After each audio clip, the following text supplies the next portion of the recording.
নিৰ্বাহক অসম ছাত্ৰ সন্থাৰ কেনেকুৱা ধৰণৰ বিষয়ৰ ওপৰত আলোচনা চলিব কি সিদ্ধান্ত লোৱা প্ৰথম আজি ৰাজ্যিক কাৰ্যনিৰ্বাহকে অসম চুক্তিৰ ৬ নম্বৰ দফা অনুসৰি ন্যায়াধীশ বিপ্লৱ শৰ্মাৰ আয়োগৰ প্ৰতিবেদন কাৰ্যকৰীকৰণৰ সম্পৰ্কত বিশেষভাৱে আলোচনা কৰিব কাৰণ ইতিমধ্যে অসম চৰকাৰে আলোচনাৰ দুৱাৰ খুলিছিল আৰু সেই সম্পৰ্কত যিবোৰ বিষয় ৰাজ্য চৰকাৰ আওতাৰ ভিতৰত পৰে সেইখিনি ৰাজ্য চৰকাৰে কাৰ্যকৰী কৰাৰ সিদ্ধান্ত লৈছে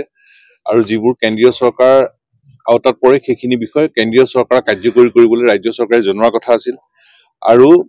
কেন্দ্ৰীয় চৰকাৰ অসম চৰকাৰ ছাত্ৰ সন্থাৰ মাজত এই বিষয়টোলৈ ত্ৰিপাক্ষিক আলোচনা অনুষ্ঠিত কৰিবলৈ অসম চৰকাৰে কেন্দ্ৰীয় চৰকাৰক অনুৰোধ জনোৱাৰ সিদ্ধান্ত হৈছিল আৰু অসম চৰকাৰৰ আওতাৰ ভিতৰত যিখিনি বিষয় পৰে সেই বিষয়খিনি কাৰ্যকৰী কৰিবলৈ এখন একশ্যন প্লেন প্ৰস্তুত কৰাৰ কথা আৰু সেই একশ্যন প্লেনটোৰ ওপৰত আমাৰ আলোচনাৰ এটা দিন ধাৰ্য হৈছিল কিন্তু নিৰ্বাচনৰ অধিসূচনাৰ কাৰণে সেই আলোচনা পিছুৱালে এতিয়া আলোচনা চৰকাৰে প্ৰতিশ্ৰুতি দিয়াৰ মতে অনুষ্ঠিত কৰিব লাগে আৰু বিষয়টো কাৰ্যকৰী কৰিবলৈ আগবাঢ়ি যাব লাগে কাৰণ ৰাজ্য চৰকাৰে কৈছে যে অহা বছৰ এপ্ৰিলৰ ভিতৰত ৰাজ্য চৰকাৰ আওতাত থকা বিষয়বোৰ কাৰ্যকৰী কৰিব গতিকে আজি ৰাজ্যিক কাৰ্যনিৰ্বাহকে বিপ্লৱ শৰ্মা আয়োগৰ প্ৰতিবেদনৰ সকলো পৰামৰ্শ কেনেকৈনো কাৰ্যকৰী কৰিব পাৰি সেই বিষয়ত আলোচনা কৰিব আৰু যি পদক্ষেপ ল'ব লাগে সেই সম্পৰ্কত সময়োচিত পদক্ষেপ ল'ব কাৰণ বিপ্লৱ শৰ্মাৰ প্ৰতিবেদন কাৰ্যকৰী হ'বই লাগিব আৰু আমাক সাংবিধানিক ৰক্ষা কৰিব লাগিব তাৰ লগে লগে আন জাতীয় বিষয়সমূহৰ ওপৰত আলোচনা হ'ব অসম চুক্তিৰ প্ৰত্যেকটো দফা ৰূপায়ণৰ ওপৰত আলোচনা হ'ব বিশেষকৈ অৰ্থনৈতিক ৰক্ষা কৱচৰ বিষয়ত আজি বিশেষভাৱে আলোচনা হ'ব আৰু তাত নতুন নতুন আমাৰ ৰাষ্ট্ৰীয় পৰ্যায়ৰ বিজ্ঞান প্ৰতিষ্ঠান কি ধৰণে স্থাপন কৰাৰ প্ৰয়োজন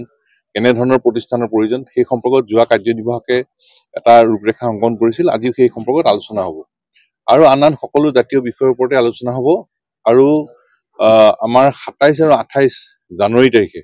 শিৱসাগৰ সদৌ অসম ছাত্ৰ সন্থাৰ সাধাৰণ সভা অনুষ্ঠিত হ'ব গতিকে সাধাৰণ সভাৰ লক্ষ্য আগত ৰাখি সাধাৰণ সভাত কোনবোৰ বিষয় আলোচনাৰ প্ৰয়োজন হ'ব কোনবোৰ বিষয়ে আলোচনা হ'ব